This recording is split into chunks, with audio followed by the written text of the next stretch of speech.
Kunduz hospital airstrike. This is one of the most recent ones in the video, as it happened on October 3, 2015. On that day, an American military gunship attacked a hospital in Kunduz, Afghanistan. This was not a military base. It was a trauma center run by the famous aid group Doctors Without Borders. For about 30 minutes, the aircraft circled overhead, firing repeatedly and precisely at the hospital buildings. The gunship fired 211 shells in total. Inside, the scene was a nightmare. Some patients burned alive in their beds because they could not move. Doctors lost their limbs or were decapitated by shrapnel while trying to operate. As people tried to run from the burning buildings to escape, they were shot from the air. By the time the attack ended, at least 42 people were dead, including doctors, nurses, and patients. The hospital had given its exact GPS coordinates to the US military just days before, specifically to prevent something like this from happening. Even while the bombs were falling, hospital staff were frantically calling military officials, begging them to stop, but the strikes continued. After the attack, the American explanation changed several times. First, officials said they were protecting troops on the ground. Then, they claimed the Afghan army had asked for the strike. Finally, the US commander admitted it was a specific decision made by American forces, but called it a tragic mistake caused by human error and broken equipment. Some officials tried to claim that Taliban fighters were hiding in the hospital, using civilians as human shields. Doctors Without Borders flatly denied this, explaining that they had a strict no-weapons policy and that the compound was full of doctors and patients, not soldiers. In the end, President Obama apologized, and the military punished 16 people with administrative discipline, but no one was ever charged with a crime. The Pentagon concluded that because it was an accident, it was not a war crime. The doctors and the United Nations called for an independent investigation, arguing that a military cannot fairly investigate its own actions, but that investigation never happened. Mahmudiyah Killings. On March 12, 2006, in a small house near the village of Yusufia in Iraq, something truly horrific happened. 5 American soldiers from the 502nd Infantry Regiment left their checkpoint and walked to the home of an Iraqi family. The family included a 14-year-old girl called Abir and her 6-year-old sister Hadil and their parents. Their 2 younger brothers were away at school that day. These soldiers had been watching Abir from their nearby checkpoint for some time. They often saw her doing chores in the garden, and some had harassed her before, staring at her or making gestures that scared her family. Her mother had even planned to have Abir sleep at a relative's house to keep her safe. One soldier, Stephen Dale Green, had even touched Abir's face during a house search, which terrified her. Green himself had told a reporter just a month earlier that killing people in Iraq felt like nothing to him, like squashing an ant, and that he had come there wanting to kill. That day, the soldiers were drinking alcohol mixed with energy drinks, playing cards, and talking about doing what can't be said here to Abir and killing Iraqis. Green kept pushing the idea. 4 of them changed their looks to look less like US soldiers, and they headed to the house in broad daylight. Brian L. Howard stayed at the checkpoint, but knew what was planned. They separated the family into different rooms. One of them grabbed the little sister who was outside, while another one shot and killed the parents and the sister. The mother struggled, and her arms were broken. Then, 2 soldiers took turns doing what they had planned to Abir. The soldier who shot the family came in after killing the others, said he had just killed them all, and called it awesome. He then did the same thing as the other 2 soldiers to Abir, and then killed her. To cover it up, they poured petrol on her body and set fire to the lower part. The fire spread, and they burned their bloody clothes too, throwing the murder weapon into a canal. Afterwards, they went back and ate chicken wings to celebrate. Neighbors saw the smoke and rushed over. One described seeing the poor girl's body. They told Abir's uncle, who put out some flames to get inside, and saw the terrible scene. The surviving brothers, 9-year-old Ahmed and 11-year-old Muhammad, came home from school to find their house burning and their family gone. They were left orphans, raised by their uncle. The soldiers tried to blame Sunni insurgents at first, and for a while, no one investigated deeply, but the crime led to revenge attacks. Militant groups claimed they kidnapped and killed American soldiers from the same unit to avenge Abir, releasing videos of the bodies. The truth came out months later when another soldier in the unit, Justin Watt, heard about it from others and decided to report it, even though he feared his comrades might hurt him for speaking up. Investigations started, and the soldiers were arrested. Green had already left the army for mental issues, so he was tried in a civilian court. He was found guilty of rape and murder, but got life in prison instead of death because the jury could not agree on the death penalty. He later died in prison by suicide. The others faced military trials. Barker pleaded guilty, admitted hating Iraqis, and got 90 years with possible parole after 10. Cortez also pleaded guilty, apologized in tears for the pain he caused, and got 100 years with possible parole after 10. Spielman was convicted and sentenced to 110 years with possible parole after 10. Howard, who helped cover it up, got 27 months. Another soldier who knew but did not report was discharged. Canicattì Massacre.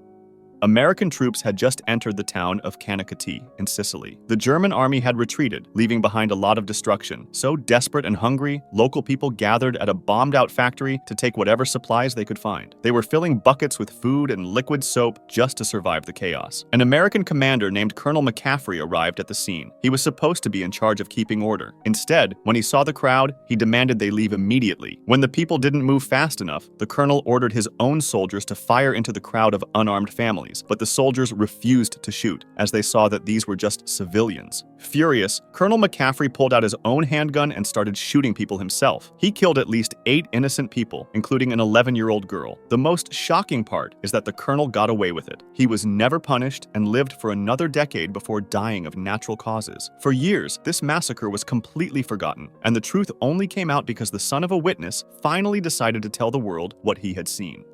Tiger Force Atrocities.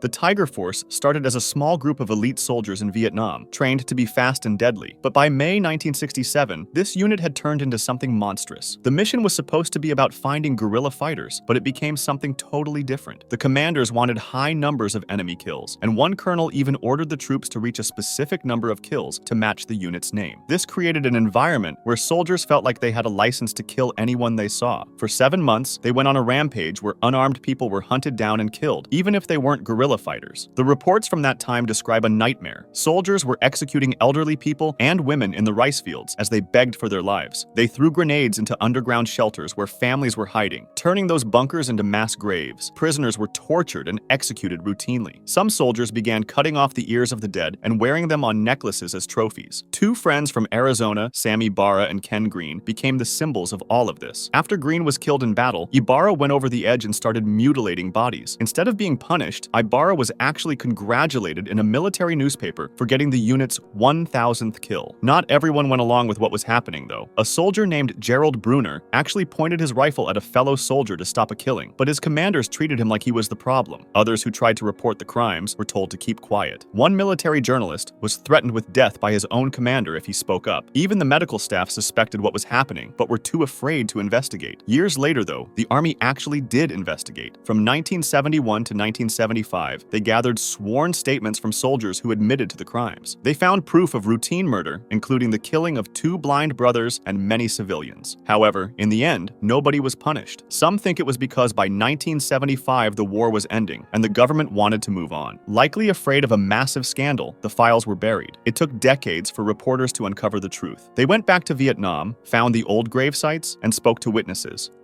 Hamdania Murder. On April 26, 2006, a group of U.S. Marines went into a small village in Iraq called Al-Hamdaniya, not to fight, but to look for an insurgent. However, when they couldn't find him, they made a decision to just get someone else. There was someone called by the locals as Hashim the Lam, a disabled man who walked with a metal bar in his leg and had poor eyesight. The Marines broke into his house while he was asleep and dragged him away from his family. Before they grabbed him, they stole a shovel and an AK-47 from a neighbor's yard to use as props. They tied the disabled man's hands, forced him to walk to a hole in the road, and shot him to death. To cover their tracks, they fired the stolen gun into the air to make it sound like a battle was happening. Then, they untied his hands, planted the shovel and the rifle next to his body, and filed a false report claiming they had shot a terrorist who was digging a roadside bomb. When his family found him the next morning, he had been shot in the mouth, and his face was so swollen and beaten that he was almost unrecognizable. The truth eventually came out, and 7 Marines and 1 Navy medic were charged with murder and kidnapping. However, the justice system struggled to hold them accountable. Most of the men made deals to testify against each other in exchange for lighter punishments. The leader of the group was convicted of murder and sentenced to 15 years, but that conviction was later overturned due to legal errors. He was retried and convicted again, but in the end, the jury decided he didn't need to serve any more prison time. Gorla Massacre. On October 20th, 1944, children at an elementary school in Milan were running down the stairs toward the air raid shelter while bombs were being dropped on the city when a sudden explosion caused a tragedy. At the time, Milan was heavily bombed because it was one of Italy's most important industrial cities, and its factories were useful for supporting the war. The 451st Bombing Group of the 15th Air Force was assigned to bomb Milan, even though it was known to have a poor record, since earlier in the war, planes from the same group had accidentally bombed the town of Venafro, killing 40 40 Italian civilians, and 17 Allied soldiers. Although they were investigated and criticized, no officers were punished because commanders feared it would hurt morale and future operations. Nonetheless, on the morning of October 20th, 1944, 111 American bombers took off from southern Italy. 2 bomber groups hit their assigned targets, and then it was the 451st Bombing Group's turn. They were supposed to strike the Breda factory. The lead aircraft made a fatal navigation mistake. Instead of turning left toward the target, it turned right, sending the bombers directly over the densely populated neighborhoods of Gorla and Prakoto. Realizing they could no longer reach the factory, the lead plane still dropped its bombs and ordered the others to do the same. All the bombs from the second wave fell on civilian areas. This attack, later known as the Gorla Massacre, killed about 614 civilians. Among the dead were 184 children who were inside the Francesco Crispi primary school when the bombs hit. Air raid sirens had sounded earlier, but many people didn't have enough time to reach shelters. After the bombing, there was internal criticism of the 451st Bombing Group, but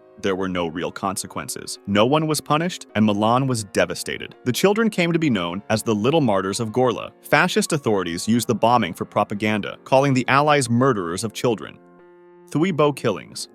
On January 31st, Company H of the 2nd Battalion 1st Marines approached the small village of Thuy Bo at midday. Suddenly, they came under heavy fire, including from a .50 caliber machine gun. Pinned down, their captain, Edward Banks, called in airstrikes and artillery and asked for reinforcements. Even with help, though, they could not advance and stayed under fire until nightfall. At first light the next morning, the company pushed into the village. What happened next is where the stories split apart. Vietnamese communist sources say it was a massacre, and a village memorial lists 145 civilians killed, mostly women, children, and elderly men. U.S. sources, on the other hand, say 22 civilians died during 2 days of combat. The Marines reported 5 dead and 26 wounded in their own ranks, and estimated 101 Viet Cong killed. Captain Banks said it was impossible to tell who was enemy and who was friend. He claimed villagers sometimes watched booby traps go off without warning Marines. Overall, he described the mission as a search and destroy operation and denied a massacre. He insisted the Viet Cong used human shields and argued that, at most, 10 to 15 civilians may have been killed during the assault. He said he shouted for his men to stop firing when the enemy's fire ended. Some of his men, though, remembered things differently. Marine Jack Hill said the number of dead was ridiculous for a village they had thought was friendly. He said that the next day their orders were to sweep the village. Hill described forcing people from hiding by throwing grenades into bunkers. He explained that the language barrier and the pressure of war had a role in those choices. Villagers told yet other versions. A 14-year-old said jets and artillery struck first, then troops came, asked if people were Viet Cong, and shot them. Others said only women, children, and old men were present, and that short bursts of gunfire cut them down while they ate or pressed sugarcane. One woman said a grenade thrown into her house killed 10 family members, and that soldiers fired again into the corpses. Another said that a neighbor who had just given birth was killed, and her baby too, in a brutal way. One villager said babies clung to dead mothers' bodies when the shooting stopped, and that the living carried corpses to nearby posts to demand the killing end. Some said Marines later ordered them to dig up buried bodies to look for Viet Cong. When asked about claims that women and children were forced into a shelter and a grenade thrown inside, Hill said he could not confirm it. He described mass confusion and crying. The Marines battalion reviewed the 22 corpses and 18 wounded people brought to their command post and called these deaths an unfortunate side effect of the battle. Villagers insisted many were executed at close range after the Viet Cong had already left. The numbers remain disputed. Biscari Massacre. On July 14, 1943, during the invasion of Sicily, American soldiers, in 2 separate incidents on the same day, executed 73 prisoners of war. In the first incident, a sergeant named Horace West was ordered to take a group of prisoners to the rear. Instead, he marched them about a mile away and stopped. He borrowed a Tommy gun and told his fellow American guards to turn away if they did not want to watch what he was about to do. He then opened fire on the unarmed men. Investigators later found that he had shot them through the heart. The most chilling detail is that after his gun ran empty, West reloaded it and walked among the bodies, shooting the wounded men who were still moving to make sure they were dead. 37 bodies were left lying on the ground. Later that same day, a captain named John Compton was angry because snipers had been shooting at his men. When his troops captured a group of 36 Italians who were hiding in a ditch, they brought them to the captain. The prisoners begged for their lives, but the captain gave a direct order to a firing squad. He told his men he did not want anyone left standing. When the prisoners tried to run, the Americans opened fire and killed all of them. When the news reached the top commanders, at first, The famous General George Patton tried to cover it up. He wrote in his diary that they should just lie and say the men were snipers killed in combat to avoid a scandal. However, other officers refused to stay silent, and Patton himself, once he learned the details, that the prisoners had offered no provocation and were essentially being slaughtered, said, "Try those bastards." Both the sergeant and the captain were put on trial. The sergeant was convicted of murder and sentenced to life in prison, while the captain was found not guilty, claiming he was just following orders. Soldiers claimed that those orders came from Patton himself, who, according to their versions, said not to take prisoners if enemy combatants continued to resist within 200 yards of their position. The story has a shocking ending. The sergeant never actually served his life sentence. After the noise died down, the army quietly released him a year later. He was allowed to return to duty and was eventually given an honorable discharge. Torture in Operation Teardrop. It was the final weeks of World War II, and a terrifying rumor was spreading through the US military. Leaders believed that German submarines were crossing the Atlantic, carrying flying bombs or rockets aimed directly at New York City. The mayor of New York had even warned the public that attacks were coming. In response, the US Navy launched a massive mission called Operation Teardrop to hunt down these boats before they could reach the coast. The fighting in the North Atlantic was brutal. During the battle, a German submarine named U-546 managed to sink an American destroyer, killing most of the crew. The Americans responded with fury, hunting the German boat for 10 hours until they forced it to the surface and sank it. They pulled 33 German survivors from the water, including the captain, Paul Just. However, instead of treating them like normal prisoners of war, the Americans were driven by panic. They needed to know if more submarines were coming with missiles. They separated 8 specific crew members, labeled them as specialists, and took them to a base in Newfoundland. There, the interrogators used what they called shock interrogation. They threw the men into solitary confinement, beat them, and forced them to do exhausting physical exercises until they broke. The treatment was so harsh that the German captain eventually collapsed unconscious. This torture continued even after the war in Europe had officially ended. Historians later described this as a singular atrocity. The tragedy is that it was all for nothing. After the war, investigators confirmed that the submarines never carried any missiles. The weapons that the Americans were so afraid of did not exist on those boats. Kandahar Massacre. During the war in Afghanistan, on an ordinary night, families went to sleep as usual, but they were suddenly woken by flashlights and gunfire. What happened is that on March 11, 2012, U.S. Army Staff Sergeant Robert Bales walked into Afghan villages before dawn. U.S. investigators concluded that he didn't leave the base just once, but twice that night. First going to Al-Qazai, where he killed 4 and wounded 6, and then to Najiban, where he killed 12, including most of one family. Witnesses said some victims were pulled from sleep and shot in the head. They also described a woman dragged and beaten and more graphic stuff, which we won't go into detail for obvious reasons. In one home, bodies were gathered into a room and set on fire. By the end, Bales had murdered 16 civilians, 9 of which were children, and 11 came from the same family. Bales returned to his base later that morning and said, "I did it." Afghan officials called it intentional murder, and the US and NATO issued apologies. Protests erupted, and the Afghan parliament demanded a public trial in Kabul, but US officials said he would be tried under American military law. He was sentenced to life in prison without parole, and he was also reduced to the lowest rank, dishonorably discharged, and stripped of all pay and benefits. Dachau Liberation Reprisals. On April 29, 1945, American soldiers reached the Dachau concentration camp, and they walked into a nightmare. This was not just a normal military target. They found train cars packed with thousands of skeletons, bodies piled from the floor to the ceiling, and survivors who were starving and barely alive. Just days before, the guards had forced thousands of prisoners on a death march. The American soldiers were shocked and furious, and in that atmosphere, discipline completely collapsed. What happened next is known as the Dachau Reprisals. Enraged American soldiers and the liberated prisoners themselves began killing the German SS guards. Historians estimate that between 35 and 50 guards were killed that day. The killings happened in chaos. One American commander, Colonel Felix Sparks, later described a moment in a coal yard where a machine gunner opened fire on surrendered prisoners. Sparks ran over and physically stopped the gunner, but about a dozen men were already dead. In other parts of the camp, guards were shot near walls and guard towers without any trial. At the same time, the prisoners took their own revenge. They swarmed the guards, beating them with shovels, sticks, and their bare fists, or stomping them to death. In many cases, the American soldiers stood by and watched, deliberately looking the other way. The US Army actually investigated these killings immediately. A report confirmed that surrendered guards had been shot and that wounded men were left without medical care. Serious charges were considered, even against officers. However, General George Patton, the same general we talked about in the Biscari Massacre, dismissed the case. The legal review argued that because the horrors discovered at Dachau were so extreme, it was unjust to punish the soldiers for snapping. In the end, no one was ever punished. Lippach Massacre.